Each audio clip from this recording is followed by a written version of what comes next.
Sebuah kitab yang ditulis lebih dari 1400 tahun lalu, jauh sebelum ada teleskop, jauh sebelum manusia tahu bahwa bumi itu bulat, dan jauh sebelum kata atmosfer bahkan ada dalam kosakata manusia.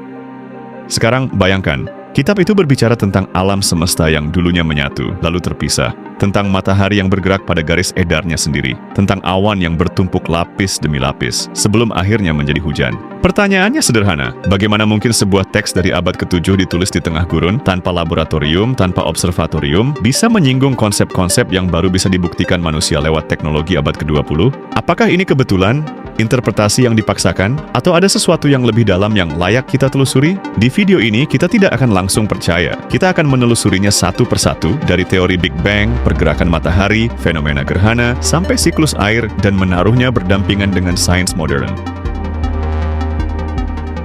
Pada tahun 1920-an, seorang fisikawan Rusia bernama Alexander Friedman duduk di mejanya dan melakukan sesuatu yang terdengar sepele. Ia menyelesaikan persamaan relativitas umum milik Einstein, tapi hasilnya sama sekali tidak sepele. Dari persamaan itu, ia menemukan bahwa alam semesta tidak mungkin diam. Ia harus bergerak, mengembang, atau menyusut. Ini bertentangan dengan keyakinan hampir semua ilmuwan pada masanya, termasuk Einstein sendiri, yang percaya alam semesta itu statis, tetap, dan tidak berubah sejak awal waktu. Beberapa tahun berselang, seorang pastor sekaligus astronom asal Belgia bernama Georges Lemaitre mengambil langkah yang lebih berani. Ia berkata, kalau alam semesta terus mengembang seperti balon yang ditiup, artinya kalau kita memutar waktu mundur, balon itu akan semakin mengecil dan terus mengecil, sampai pada satu titik di mana seluruh materi, energi, ruang, dan waktu yang ada hari ini pernah terjepit dalam satu titik tunggal yang luar biasa padat. Lemaitre menyebutnya atom purba atau primeval atom. Dunia sains kelak menyebutnya dengan nama yang jauh lebih populer,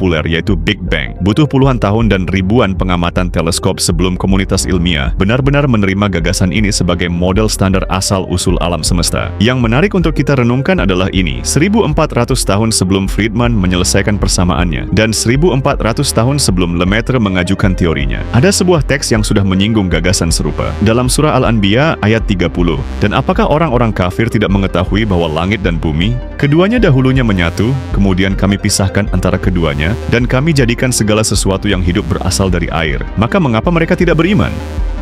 Kata kuncinya ada dua.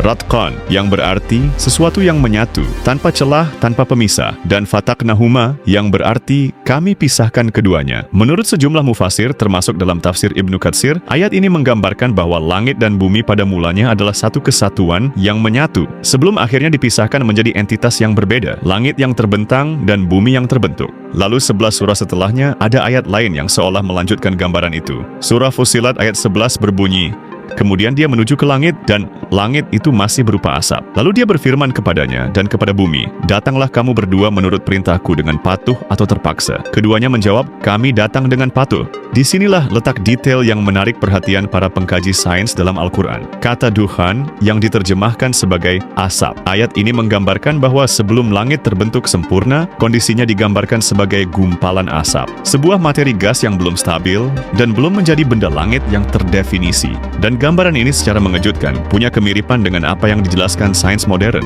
Steven Weinberg, fisikawan peraih hadiah Nobel, dalam bukunya yang menjadi rujukan populer tentang kosmologi, The First 3 Minutes, terbit tahun 1977, menjelaskan bahwa detik-detik awal alam semesta pasca Big Bang diisi oleh kondisi yang sangat panas, campuran gas dan radiasi dalam kerapatan luar biasa tinggi, sebelum perlahan mendingin dan membentuk partikel, atom, lalu bintang dan galaksi. Kalau dibayangkan secara visual, kondisi awal ini memang tidak jauh berbeda dari gambaran kabut atau asap purba yang memenuhi seluruh ruang yang ada. Kemiripan semacam ini yang membuat sejumlah ilmuwan, termasuk ahli geologi asal Jerman, Profesor Alfred Kroner, salah satu pakar geologi paling disegani di dunia, mengaku terkejut ketika diperkenalkan dengan ayat-ayat ini. Dalam sejumlah wawancara yang beredar luas, Kroner menyebut bahwa tidak masuk akal jika seseorang di masa itu memiliki pengetahuan tentang hal-hal semacam ini melalui sains, mengingat keterbatasan teknologi observasi pada abad ke-7.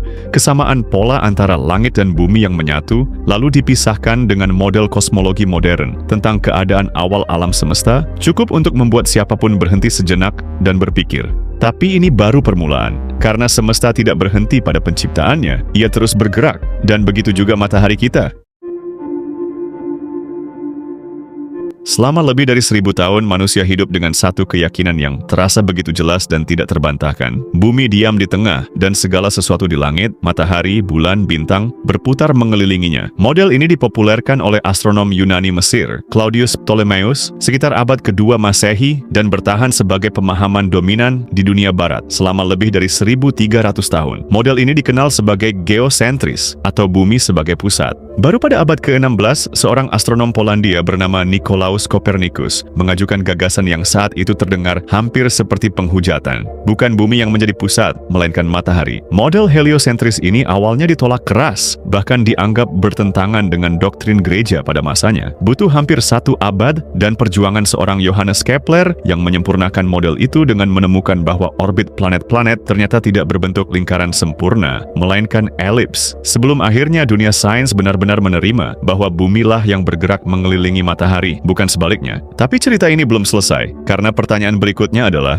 apakah matahari sendiri diam? Jawabannya, setelah diteliti lebih jauh oleh astronomi modern, tidak. Matahari bersama seluruh isi tata surya yang mengikutinya ternyata bergerak mengorbit pusat galaksi Bima Sakti dengan kecepatan sekitar 200 km per detik, menempuh jarak yang begitu luas hingga butuh waktu sekitar 230 juta tahun untuk menyelesaikan satu putaran penuh mengelilingi pusat galaksi. Fenomena ini dikenal sebagai galactic year atau tahun kosmik. Jadi matahari tidak pernah benar-benar diam. Ia bergerak berputar pada porosnya sendiri sambil terus melesat mengelilingi pusat galaksi bersama seluruh planet yang mengikutinya, termasuk bumi tempat kita berpijak. Dan disinilah kita kembali menemukan gema dari 1400 tahun lalu. Surah Al-Anbiya ayat 33 menyebutkan, dan dialah yang telah menciptakan malam dan siang, matahari dan bulan, masing-masing beredar pada garis edarnya. Para mufasir menjelaskan bahwa kata ini menggambarkan pergerakan yang aktif dan terus-menerus, bukan sekadar posisi diam yang tergantung di langit. Matahari dan bulan, menurut ayat ini, benar-benar bergerak pada jalurnya masing-masing. Sebuah gagasan yang sejalan dengan pemahaman modern, bahwa benda-benda langit ini tidak pernah statis. Gagasan ini kemudian ditegaskan lagi dengan lebih detail dalam surah Yasin. Ayat 38 berbunyi, dan matahari berjalan di tempat peredarannya. Demikianlah ketetapan Allah yang maha perkasa, maha mengetahui. Lalu berlanjut ke ayat 39, tentang bulan yang memiliki fase dan jalurnya sendiri, dan ditutup dengan ayat 40. Tidaklah mungkin bagi matahari mengejar bulan, dan malam pun tidak dapat mendahului siang. Masing-masing beredar pada garis edarnya. Yang menarik dari rangkaian 3 ayat ini adalah konsistensi dan detailnya. Bukan hanya menyebut bahwa matahari bergerak, tapi juga menegaskan bahwa pergerakan itu teratur, presisi, tidak saling bertabrakan, dan berjalan menurut hukum yang tetap. Sebuah gambaran yang, jika dibaca dengan kacamata astronomi modern, cukup dekat dengan cara kita memahami mekanika orbit hari ini. Setiap benda langit bergerak dalam jalur yang stabil, diatur oleh gaya gravitasi, yang bekerja dengan hukum yang konsisten, tanpa penyimpangan acak. Ketika matahari, bumi, dan bulan ini saling berinteraksi dalam posisi tertentu, saat garis edar ketiganya bertemu dalam satu titik yang presisi, dan terjadilah salah satu fenomena paling menakjubkan yang pernah disaksikan manusia. Sebuah momen ketika langit seolah menahan napas, yaitu gerhana. Sebelum masuk lebih jauh, ada satu hal yang perlu diluruskan dulu, karena ketelitian itu penting kalau kita bicara soal sains dan kitab suci secara bersamaan. Surah Al-Qiyamah ayat 8 dan 9 memang menggambarkan momen ketika cahaya bulan lenyap dan matahari bulan dikumpulkan. Tapi menurut mayoritas mufasir, termasuk dalam tafsir Ibnu Katsir dan tafsir Kementerian Agama, ayat ini secara konteks berbicara tentang hari kiamat, bukan gerhana yang kita saksikan sehari-hari. Ini penting untuk digarisbawahi. Ini bukan gerhana yang berlangsung beberapa menit lalu selesai, melainkan penggambaran tentang hilangnya cahaya bulan untuk selama-lamanya di hari akhir. Ketika matahari dan bulan, dua benda yang sepanjang sejarah alam semesta tidak pernah berada di titik yang sama, akhirnya dipertemukan. Ayat 8 yang artinya, dan apabila bulan telah hilang cahayanya. Lalu ayat 9 yang artinya, dan matahari dan bulan dikumpulkan. Jadi bukan berarti ayat ini salah atau tidak relevan. Justru sebaliknya, ini adalah contoh yang baik untuk menunjukkan bahwa tidak semua korelasi sains dan Al-Quran itu tepat sasaran. Banyak konten di internet yang menyamakan ayat ini langsung dengan mekanisme gerhana matahari dan bulan sebagaimana yang dijelaskan NASA. Padahal secara tafsir, konteksnya lebih spesifik, sebuah gambaran eskatologis tentang hari kiamat, bukan fenomena astronomi rutin. Tapi menariknya, justru dari sinilah kita bisa masuk ke pembahasan yang lebih jujur dan lebih dalam. Kalau ayat ini menggambarkan momen ketika matahari dan bulan dikumpulkan sebagai sesuatu yang luar biasa dan tidak wajar, itu artinya di alam semesta normal, kedua benda itu memang tidak pernah benar-benar bertemu dalam artian menyatu. Yang terjadi dalam gerhana adalah sesuatu yang jauh lebih sederhana secara mekanika. Bukan matahari dan bulan yang dikumpulkan, melainkan hanya posisinya yang sejajar dari sudut pandang manusia di bumi. Menurut sains, gerhana matahari terjadi ketika bulan berada tepat di antara bumi dan matahari, sehingga bayangannya menutupi sebagian permukaan bumi selama beberapa menit. Gerhana bulan terjadi sebaliknya. Bumi berada di antara matahari dan bulan, sehingga bayangan bumi jatuh ke permukaan bulan, membuatnya tampak gelap kemerahan, fenomena yang sering disebut bulan darah. Badan Penerbangan dan Antariksa Amerika Serikat atau NASA mencatat bahwa kedua peristiwa ini hanya bisa terjadi karena kebetulan geometris yang sangat presisi. Ukuran dan jarak matahari serta bulan dari bumi membuat keduanya tampak berukuran hampir sama besar di langit. Sesuatu yang tidak dimiliki oleh kombinasi planet dan satelit lain manapun di tata surya kita. Yang justru menarik dan layak dibahas secara jujur, bukan dari sisi kecocokan tafsir dengan sains, tapi dari sisi dampaknya pada manusia, adalah bagaimana peristiwa gerhana ini memengaruhi psikologi orang yang menyaksikannya secara langsung. Dr. Kate Russo, seorang psikolog klinis asal Australia sekaligus pemburu gerhana, yang telah menyaksikan lebih dari belasan gerhana total di 6 benua, mendedikasikan bertahun-tahun penelitiannya untuk memahami dampak emosional dari momen totalitas gerhana. Dalam wawancaranya dengan National Geographic, Russo menjelaskan bahwa rasa kagum atau awe yang muncul saat gerhana total adalah emosi yang kompleks. Perasaan berada di hadapan sesuatu yang jauh lebih besar dari diri sendiri, yang bahkan mengubah cara seseorang memahami posisinya di alam semesta.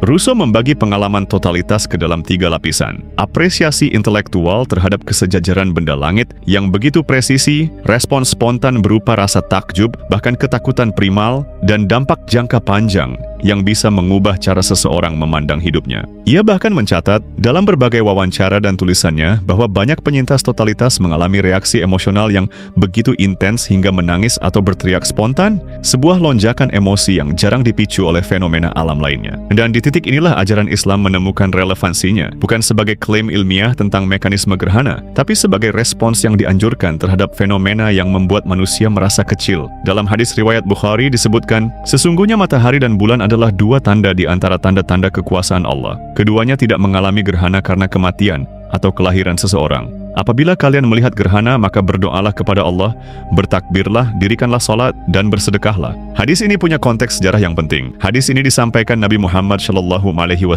justru untuk meluruskan kepercayaan keliru yang beredar di masyarakat Arab saat itu, bahwa gerhana matahari yang terjadi bertepatan dengan wafatnya putra beliau, Ibrahim, dianggap sebagai pertanda duka dari langit. Nabi menegaskan bahwa gerhana bukan disebabkan oleh kematian atau kelahiran seseorang, melainkan murni fenomena alam yang menjadi tanda kebesaran Allah, sebuah koreksi terhadap mitos, bukan penjelasan mistis baru. Dari sini, kita bisa melihat sebuah pola yang menarik. Baik sains modern lewat riset psikologi Kate Russo, maupun ajaran 1400 tahun lalu lewat hadis ini, sama-sama mengakui satu hal, gerhana memicu respons emosional dan psikologis yang mendalam pada manusia. Bedanya, sains menjelaskan mengapa itu terjadi secara neurologis dan psikologis, sementara ajaran agama mengarahkan respons itu ke sesuatu yang konstruktif, refleksi, doa, dan kesadaran akan sesuatu yang lebih besar dari diri sendiri. Sekarang, mari kita turun dari langit ke sesuatu yang jauh lebih dekat dengan kehidupan sehari-hari kita. Sesuatu yang kita rasakan hampir setiap minggu, bahkan setiap hari, tergantung di mana kita tinggal, yaitu hujan. Kita sering menganggap hujan sebagai sesuatu yang sederhana. Awan menjadi gelap, lalu turun hujan. Tapi kalau kita perhatikan lebih jauh, prosesnya sebenarnya jauh lebih kompleks dan melibatkan lebih banyak tahapan daripada yang terlihat oleh mata telanjang. Surah An-Nur ayat 43 menggambarkan tahapan itu dengan cukup rinci. Tidakkah engkau melihat bahwa Allah menjadikan awan bergerak perlahan, kemudian mengumpulkannya, lalu Dia menjadikannya bertumpuk-tumpuk, lalu engkau lihat hujan keluar dari celah-celahnya, dan Dia juga menurunkan butiran-butiran es dari langit, yaitu dari gumpalan-gumpalan awan seperti gunung-gunung. Maka ditimpakannya butiran-butiran es itu kepada siapa yang Dia kehendaki, dan dihindarkannya dari siapa yang Dia kehendaki. Kilauan-kilatnya hampir-hampir menghilangkan penglihatan. Ayat ini menyebutkan proses yang sangat runtut. Awan yang bergerak, dikumpulkan, lalu ditumpuk menjadi tebal sebelum akhirnya hujan turun. Urutan ini sangat sejalan dengan meteorologi modern tentang pembentukan awan hujan. Tetesan uap air berkumpul, bergabung menjadi massa yang lebih besar, dan menumpuk secara vertikal sampai akhirnya cukup berat untuk jatuh sebagai presipitasi atau bahkan butiran es. Tapi hujan bukanlah akhir dari siklus. Surah Az-Zumar ayat 21 menjelaskan bagaimana air hujan tidak sekadar menggenang, tapi meresap ke dalam tanah, dan mengalir menjadi sumber-sumber air atau yang kita kenal sebagai ekuifer di bawah permukaan bumi. Lalu dari mana energi yang menggerakkan seluruh siklus maha besar ini? Surah An-Naba ayat 13 menjawabnya dengan menyebut matahari sebagai pelita yang sangat terang dan berenergi tinggi. Dalam sains modern, energi panas matahari inilah yang menjadi motor penggerak evaporasi, yaitu memanaskan air laut dan daratan, mengubahnya menjadi uap yang naik, lalu mendingin kembali menjadi awan. Dan siklus ini disempurnakan oleh angin. Surah Al-Hijr ayat 22 menyebut angin sebagai lawaqih yang berfungsi mengawinkan atau menggabungkan butir-butir awan agar cukup berat untuk menurunkan hujan, sekaligus membantu penyerbukan pada tumbuhan. Jika kita rangkai semuanya, matahari sebagai penggerak energi, awan yang terbentuk bertahap, angin yang menggerakkan, dan tanah yang menyimpan air, semuanya membentuk satu sistem tertutup yang sangat presisi. Sebuah siklus hidrologi yang menjaga keseimbangan kehidupan di bumi, berjalan tanpa henti, persis seperti yang digambarkan oleh ayat-ayat ini, jauh sebelum sains modern sempat memetakannya. Dari titik tunggal yang mengembang menjadi alam semesta, dari matahari yang ternyata tidak pernah diam, dari gerhana yang membuat manusia lintas budaya terdiam kagum, sampai hujan yang ternyata adalah hasil dari sistem yang jauh lebih rumit dari yang kita kira. Semuanya sudah disinggung dalam sebuah teks yang berusia 1400 tahun. Apakah ini bukti mutlak? Apakah ini kebetulan? Atau petunjuk bahwa ada kecerdasan yang jauh melampaui zaman di baliknya? Dan itu bukan pertanyaan yang bisa dijawab dalam satu video.